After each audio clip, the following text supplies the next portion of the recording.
को नमस्कार।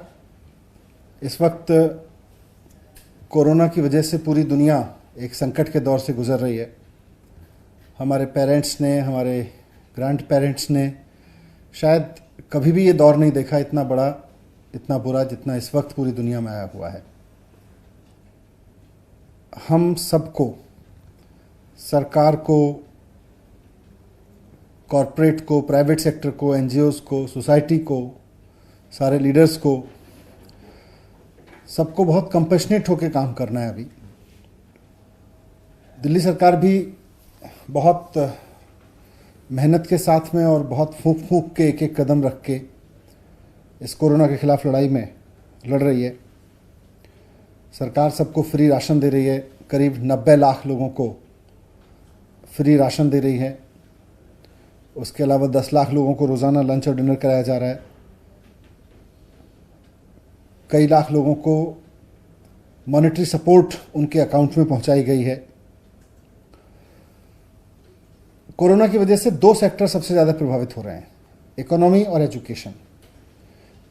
इकोनॉमी के फ्रंट पे भी बहुत सारे काम हो रहे हैं, लेकिन आज एजुकेशन पे मैं बात करने के लिए आपके बीच आया हूँ। और एजुकेशन में गवर्नमेंट स्कूल्स के बच्चों के लिए सरकार ने, जो दिल्ली के गवर्नमेंट स्कूल में पढ़ते हैं उन बच्चों के लिए सरकार ने ऑनलाइन क्लासेस शुरू कर दी हैं। उन्होंने उसमें ऑन फोन क्लासेस ली जा रही हैं, ऑनलाइन क्लासेस ली जा रही हैं और भी कई मीडियम्स के माध्यम से क्लासेस ली जा रही हैं और लेने की तैयारी है। प्राइवेट स्कूल के बारे में मैं कहना चाहता हूं कि प्राइवेट स्कूल दिल्ली में और भारत में, पूरे देश में कंपनियों द्वारा नहीं चलाए जाते, ट्रस्ट द्वारा चलाए जाते हैं, संस्थाओं द्वारा चलाए जाते हैं। ये माना जाता है कि प्राइवेट स्कूल, इस कानून में ये माना गया है कि प्राइवेट स्कूल जो लोग चलाएंगे और जो प्राइवेट स्कूल जो संस्थाएं चलाएंगी वो प्रॉफिटेबल संस्थाएं नहीं होंगी, वो चैरिटेबल संस्थाएं होंगी, वो ट्रस्ट होंगी। तो ऐसे में मुझे अब कई जगह से शिकायत मिल रही है, सरकार को शिकायत मिल रही है कि कुछ स्कूल बढ़ा चढ़ा के फीस चार्ज कर रहे हैं। सरकार से अनुमति लिए बिना बहुत सारे स्कूलों ने फीस बढ़ा दी है। कई जगह से शिकायत मिल रही है कि बहुत सारे स्कूल ट्यूशन फीस के अलावा और भी कई तरीके की फीस चार्ज कर रहे हैं, एनुअल चार्जेस ले रहे हैं, ट्रांसपोर्टेशन फीस ले रहे हैं, जबकि अब तो ट्रांसपोर्टेशन पे कोई खर्चा भी नहीं हो रहा। पूरे पूरे क्वार्टर की फीस मांग रहे हैं बहुत सारे स्कूल्स। कई स्कूलों के बारे में शिकायत मिली है कि उन्होंने, अगर किसी बच्चे ने फीस नहीं दी है तो अपने यहाँ ऑनलाइन क्लासेस बंद करा दी हैं, उन बच्चों की ऑनलाइन क्लासेस फैसिलिटीज़ बंद कर दी हैं। तो इतना नीचे गिरने की ज़रूरत नहीं है प्राइवेट स्कूल्स को। आप सब लोग एक ट्रस्ट के ज़रिए चलते हैं, एक संस्था के द्वारा चलते हैं और उसमें आपका बेसिक मैंडेट है कि आप समाज सेवा करेंगे। ऐसे में किसी बच्चे की फ़ीस ना देने की वजह से उसका नाम ऑनलाइन क्लासेस तक से हटा देना, ये तो ठीक नहीं है। तो इसके बाद, इन सारी चीज़ों के बाद, इन सारी शिकायतों के अध्ययन के बाद में सरकार ने एक फैसला लिया है आज, और अभी एक आदेश जारी किया है थोड़ी देर पहले, जिसमें माननीय मुख्यमंत्री जी के आदेश पर यह निर्णय लिया गया है कि किसी भी प्राइवेट स्कूल को, वो चाहे सरकारी ज़मीन पर चल रहा हो या गैर सरकारी ज़मीन पर, प्राइवेट ज़मीन पर चल रहा हो, उसको फीस बढ़ाने की इजाज़त नहीं दी जाएगी। सरकार से पूछे बिना कोई भी प्राइवेट स्कूल फीस नहीं बढ़ा सकता, वो चाहे प्राइवेट स्कूल प्राइवेट ज़मीन पे चल रहा हो या गवर्नमेंट ज़मीन पे चल रहा हो। दूसरा, कोई भी स्कूल 3 महीने की फीस डिमांड नहीं करेगा, केवल ट्यूशन फीस डिमांड करेगा, वो भी महीनावार लेंगे।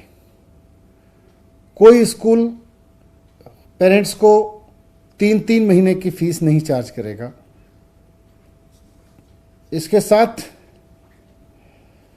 जो ऑनलाइन एजुकेशन दी जा रही है बच्चों को स्कूल्स की तरफ से, प्राइवेट स्कूल्स की तरफ से, सभी बच्चों को देनी होगी।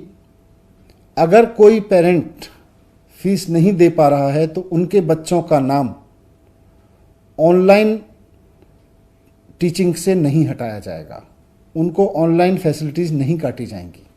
ये आदेश दिए हैं। साथ में कोई भी स्कूल ट्रांसपोर्टेशन फीस नहीं चार्ज करेगा इस दौरान, क्योंकि अभी ट्रांसपोर्टेशन पे कोई खर्चा नहीं है, इसलिए ट्रांसपोर्टेशन फीस चार्ज करने की जरूरत नहीं है।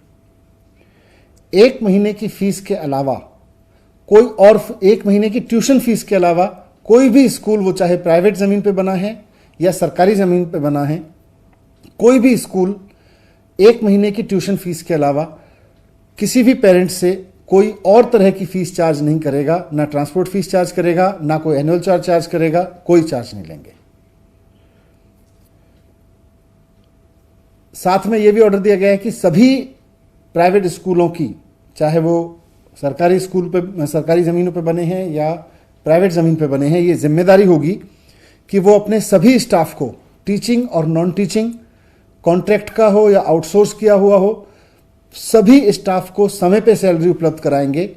अगर किसी तरह का उनके रेवेन्यूज़ में कोई शॉर्टफॉल है तो जो अपनी पेरेंट संस्था है उससे पैसा लेके पूरा करेंगे, लेकिन पैसे की कमी की वजह से किसी स्टाफ की सैलरी नहीं रोकेंगे और पैसे की कमी के बहाने पर किसी बच्चे को पढ़ने से नहीं रोकेंगे।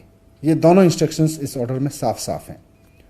और ये order Delhi school education act और नेशनल डिजास्टर मैनेजमेंट एक्ट दोनों के अधिकारों के तहत जारी किया गया है, क्योंकि इस वक्त पूरा देश कोरोना की आपदा से जूझ रहा है। पूरे देश में कोरोना को आपदा घोषित करके आपदा कानून लागू है।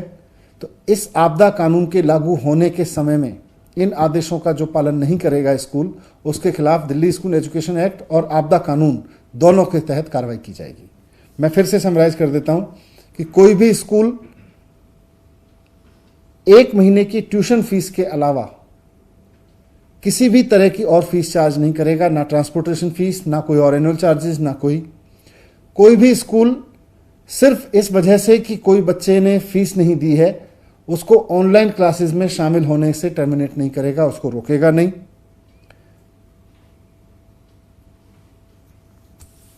बिना सरकार की इजाजत के कोई फीस नहीं बढ़ाएगा, जो फीस पहले से थी उसी को अलाउ किया जाएगा, उसके अलावा बढ़ी हुई फीस नहीं चार्ज की जाएगी किसी भी स्कूल में। और साथ साथ सभी स्टाफ को, कॉन्ट्रैक्ट हों या आउटसोर्स किए गए हों, परमानेंट हों, टीचर्स, नॉन टीचर्स, सबकी सैलरी समय पे दी जाएगी। उसके लिए ज़रूरत पड़े तो अपनी पेरेंट संस्था से पैसा लेके दें, और जो इसका पालन नहीं करेगा उसके खिलाफ कार्रवाई की जाएगी।